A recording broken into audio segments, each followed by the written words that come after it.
ನಮಸ್ಕಾರ ರೀ. ನೀವು ಇಟ್ಟಿರ್ಕಲ್ರಿ ಸ್ಟೇಟಸ್ ಏನಂದ್ರೆ ಮಿಡಲ್ ಈಸ್ಟ್ ಕಂಟ್ರಿ ಒಳಗೆ ವಾರ್ ಆಗೋದು ಹೆಂಗಂದ್ರೆ ಇರಾನ್, ಸೌದಿ ಅರೇಬಿಯಾ, ಒಮಾನ್ ಇದ್ರ ಮೇಲೆಲ್ಲ ಬಾಂಬ್ ಬೀಳೋದು ತೋರಿಸಿದ್ರೆ ಒಮ್ಮೆ ಇಂಡಿಯಾದ ಫೋಟೋ ಹಾಕ್ಬಿಡುದು. ಹಿಂದೆ ಮಸ್ತ್ background music hockey India is safest country ಅಂತ ಹೇಳಿ.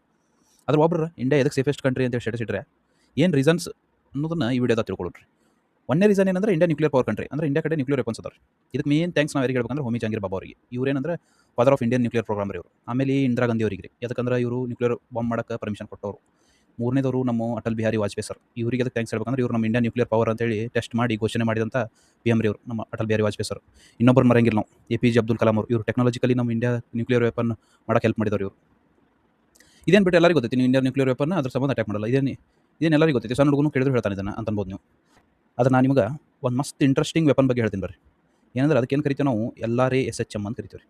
ಇದೇನಂದ್ರೆ ಇದಕ್ಕೆ ಏರ್ಕ್ರಾಫ್ಟ್ ಕ್ಯಾರಿಯರ್ ಕಿಲ್ಲರ್ ಅಂತೂ ಕರಿತೀವಿ. ಇದು ಫುಲ್ ಫಾರ್ಮ್ ಏನಂದ್ರೆ ಲಾಂಗ್ ರೇಂಜ್ ಆ್ಯಂಟಿ ಶಿಪ್ ಹೈಪರ್ಸೋನಿಕ್ ಮಿಸೈಲ್ ರೀ ಇದು ನಾವು ಸೀಕ್ರೆಟ್ ಇಟ್ಟಿದ್ದೀವಿ ರೀ. ಸೀಕ್ರೆಟಾಗಿ ಮ್ಯಾನುಫ್ಯಾಕ್ಚರ್ ಮಾಡತ್ತಿದ್ದೀವಿ ಇದನ್ನು. ಆದ್ರೆ ರಿಪಬ್ಲಿಕ್ ಡೇ ಪರೇಡ್ 2026ದಾಗ ಇದನ್ನು ಶೋಕೇಸ್ ಮಾಡಬೇಕಾಗಂಥ ಪರಿಸ್ಥಿತಿ ಬರ್ತಾರೆ ನಮಗೆ. ಇದನ್ನು ನಾವು ರಿಪಬ್ಲಿಕ್ ಡೇ ಪರೇಡ್ದಾಗ ಓಪನ್ ಆಗಿ ಡಿಕ್ಲೇರ್ ಮಾಡ್ತೀವಿ ರೀ, ನಮ್ಮ ಹತ್ರ LRASHM ಐತೆ ಅಂತೇಳಿ. ಇದ್ರ ಇಂಪಾರ್ಟೆನ್ಸ್ ಏನು ಅಂತ ಈಗ ತಿಳ್ಕೊಳ್ಳೋಣ ರೀ. ಇದು ಫಂಕ್ಷನಲ್ ಹೈಪರ್ಸೋನಿಕ್ ಮಿಸೈಲ್ ಅಂದ್ರೆ ಹೈಪರ್ಸೋನಿಕ್ ಅಂದ್ರೆ ಏನು ಅಂತ ತಿಳ್ಕೊಳ್ಳೋಣ. ಏನಂದ್ರೆ ಸೌಂಡ್ ಸ್ಪೀಡ್ ಏನೈತಲ್ಲ ರೀ ಅದಕ್ಕೆ ಮ್ಯಾಕ್ ಸ್ಪೀಡ್ ಅಂತೀವಿ ನಾವು. 1 ಮ್ಯಾಕ್ ಸ್ಪೀಡ್ ರೀ ಸೌಂಡ್ ಸ್ಪೀಡ್. ಇದು ಹೈಪರ್ಸೋನಿಕ್ ಮಿಸೈಲ್ ಇದೈತೆ ಏನೈತಲ್ಲ ರೀ LRASHM, ಇದು ಸೌಂಡ್ಗಿಂತ 20 ಪಟ್ಟು ಸ್ಪೀಡ್ ಅಂದ್ರೆ 20 ಮ್ಯಾಕ್ನೇ ಹೋಗುತ್ತೆ ಇದು. ಯಾವುದು LRASHM ಈ ಮಿಸೈಲ್. ಇದ್ರ ರೇಂಜ್ 1500 ಕಿಲೋಮೀಟರ್. ಇದ್ರ ಬಗ್ಗೆ ಅದಕ್ಕೆ ಹೇಳ್ತೀನಿ. ಇದ್ರ ಯೂಸ್ ಏನು ನಾವು ತಿಳ್ಕೊಂಡು ಏನು ಮಾಡೋದು ಅನ್ಬೋದು ನೀವು. ಆದ್ರೆ ಬರಲಿ ಇದ್ರ ರೀಸನ್ ಹೇಳ್ತೀನಿ ಬರ್ರಿ ನಿಮಗೆ.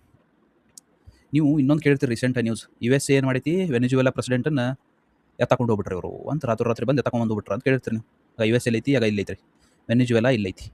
ಇವರು ಇಲ್ಲಿಂದ ಇಲ್ಲಿ ಬರ್ಬೇಕಂತಂದ್ರೆ ಇವ್ರ ಹತ್ರ ಏನು ಬೇಕು, ವೆಪನ್ಸ್ ಬೇಕ್ರೆ. ಇಲ್ಲಿಂದ ಇಲ್ಲಿ ಕ್ಯಾರಿ ಮಾಡೋಕ್ಕಾಗಲ್ಲ. ಅದ್ರ ಸಂಬಂಧ ಇವ್ರ ಹತ್ರ ಏನದಾವ ಅಂದ್ರೆ ಏರ್ಕ್ರಾಫ್ಟ್ ಕ್ಯಾರಿಯರ್ಸ್ ಅದಾವೆ. ಏರ್ಕ್ರಾಫ್ಟ್ ಕ್ಯಾರಿಯರ್ಸ್ ಏನಂದ್ರೆ ನೀವು ವಿಡಿಯೋದ ನೋಡಿರ್ತೀರಿ.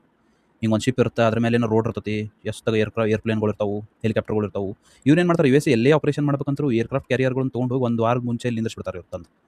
ಅದರಿಂದ ಏನೇನು ವೆಪನ್ಸ್ ಲಾಂಚ್ ಮಾಡಬೇಕು, ಏನೇನು ಮಾಡ್ಬೇಕು ಹಿಂಗೆ ಮಾಡಿ ಅವ್ನು ಎತ್ತಾಕೊಂಡು ಹೋಗ್ಬಿಡ್ತಾರೆ ಒಳ್ಳೆ. ಹಿಂಗೆ ಈಗ ರೀಸೆಂಟಾಗಿ ಇರಾನ್ದಾಗ ಹೋಗತ್ತಲ್ಲ ರೀ, ಇಲ್ಲಿ ಇದು ಮಾಡ್ಯಾರ ಇವ್ರು. ಇರಾನಾಗ ಇಲ್ಲಿ ಬರ್ತಲ್ಲ ರೀ ಇರಾನ್. ಇಲ್ಲಿಂದ ಹೆಂಗೆ ಇರಾನ್ ಮೇಲೆ ಅಟ್ಯಾಕ್ ಮಾಡ್ತಾರೆ ಇವರು ಅನ್ಬೋದು ನೀವು. ಈ ಏರ್ಕ್ರಾಫ್ಟ್ ಕ್ಯಾರಿಯರ್ಗಳನ್ನು ಇಲ್ಲಿ ತಂದು ನಿಂದಿಸ್ಬಿಟ್ಟಿರ್ತಾರೆ ಇವರು. ಎಲ್ಲೇ ಇಲ್ಲಿ ಇದು ಪರ್ಷಿಯನ್ ಗಲ್ಫ್ ಅಂತೀವ್ರಿ ಇದು. ಇಲ್ಲಿ ತಂದು ಒಂದು ಈಗ ಬಂದಿಲ್ಲ ಇವರು, ಒಂದು 3-4 ವಾರ ಆತ್ರಿ ಅಲ್ಲಿ ತಂದು ನಿಂದಿಸಿ. ಅಬ್ರಾಹಿಂ ಲಿಂಕನ್ ಇವ್ರ ಏರ್ಕ್ರಾಫ್ಟ್ ಕ್ಯಾರಿಯರ್ ಹೆಸರು ಇದು. ಇಲ್ಲಿ ತಂದು ನಿಂದಿಸ್ಬಿಡೋದು. ಆಮೇಲೆ ಯಾವಾಗ ಬೇಕು ಯಾವಾಗ ಅಟ್ಯಾಕ್ ಮಾಡ್ಬೇಕು ಅನ್ಸುತ್ತೆ ಅಟ್ಯಾಕ್ ಮಾಡ್ಬಿಡೋದು. ಇದು ಇವ್ರ ಬಿಗ್ಗೆಸ್ಟ್ ವೆಪನ್ ರೀ ಇವರು USA ಅಂದ್ರೆ ತಮ್ಮ ನೆಲದಾಗ ಇವತ್ತು ಇದ್ದಾಡಲ್ರಿ ಇವರು. ಬೇರೆದವ್ರ ನೆಲದಾಗ ಇದ್ದಾಡ್ಬೇಕಂದ್ರೆ ಏರ್ಕ್ರಾಫ್ಟ್ ಕ್ಯಾರಿಯರ್ಗಳನ್ನು ತೊಗೊಂಡು ನಿಂದಿಸೋದು, ಅಲ್ಲಿಂದ ಅಟ್ಯಾಕ್ ಚಾಲು ಮಾಡ್ಬಿಡೋದು. ಇದೇ USA ನಮ್ಮ ಮೇಲೆ ಅಟ್ಯಾಕ್ ಮಾಡ್ರಿ ಅಂತ ಹೇಳಿ ನೋಡ್ರಿ. ಇದೇ ಏರ್ಕ್ರಾಫ್ಟ್ ಕ್ಯಾರಿಯರ್ಗಳನ್ನು ತಂದು ನಿಂದಿಸಿ ಇಲ್ಲಿ ಇಂಡಿಯನ್ ಓಷನ್ದಾಗ ತಂದು ನಿಂದಿಸಿ ಅಟ್ಯಾಕ್ ಮಾಡಿ ಅಂತ ಹೇಳಿ ನೋಡ್ರಿ. ಯಾಕೆ ಮಾಡಲ್ರಿ?